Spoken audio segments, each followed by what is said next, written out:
We know that King David spent a lot of time on the run, and one of the people that was constantly pursuing him was his own king, King Saul. I'm reading this morning from Psalm 140, and it is a prayer for God's deliverance from the wicked. And we can learn a lot from it. He says in verse 1, "Deliver me, O Lord, from the evil man. Preserve me from the violent man, which imagine mischiefs in their heart. Continually are they gathered together for war." So David cries out and he asks God to deliver him from this person.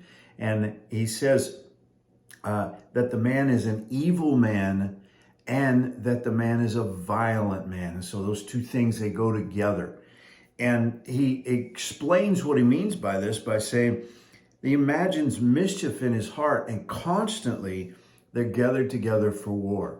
So on the personal level, on an interpersonal relationship, all the way up to the nation state level, the evil person is the violent person that constantly is cogitating in their mind and their heart, trying to figure out how to get into war, trying to cause a war, create a war.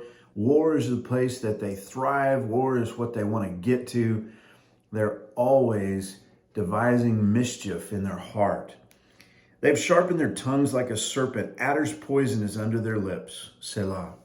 Not only on the inside of them are they constantly plotting and planning for war, but every word they say is poison. And so you don't want to listen to the evil and violent person, because when they speak, they've sharpened their tongues like a serpent, he says, and their words are poison.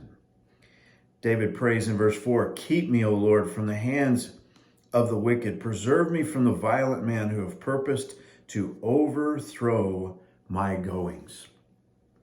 You know, when Jesus taught us to pray in his model prayer in Matthew chapter 6, one of the things he taught us to pray is deliver us from evil. We need God's deliverance in our life, and it's right and good to cry out to God and to pray for deliverance from the evil person. He goes on and uses another word to describe the evil, and it's very interesting. Verse 5, he says, "The proud have hid a snare for me and cords. They have spread a net by the wayside. They have set gins for me, Selah."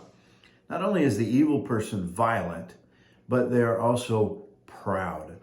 And in their pride, one of the things they try to do is set traps and snares. Well, Paul says in the New Testament, we are not ignorant of Satan's devices.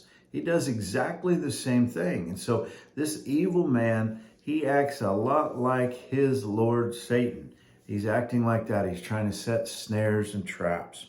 But David's asking God for deliverance and praying that God would keep him from this evil man. "I said unto the Lord, Thou art my God. Hear the voice of my supplications, O Lord. O God, the Lord, the strength of my salvation, thou hast covered my head in the day of battle. Grant not, O Lord, the desires of the wicked. Further not his wicked device, lest they exalt themselves. Selah." So David prays that the wicked man would fail in his plottings and plannings. And, you know, that's something that I think is a good thing to do whenever you encounter evil, that you pray that the evil person's plans get messed up, that they don't work the way that they want for them to. Verse 9, "As for the head of those that compass me about, let the mischief of their own lips cover them. Let burning coals fall upon them. Let them be cast into the fire, into the deep pits, that they rise not up again.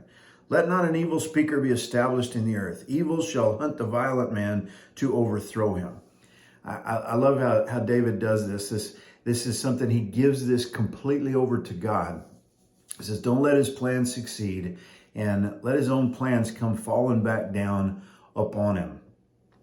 He says in verse 12, "I know that the Lord will maintain the cause of the afflicted and the right of the poor. Surely the righteous shall give thanks unto thy name. The upright shall dwell in thy presence." And David is very careful to give God thanks whenever he is delivered and protected from the snares and traps of the evil man. I just want to encourage you this morning, when you look around and you see evil, go to the Lord in prayer, cry out to God for his deliverance, and trust the Lord to confound the plans of the evil and violent people in our world. God bless you. Have a great day.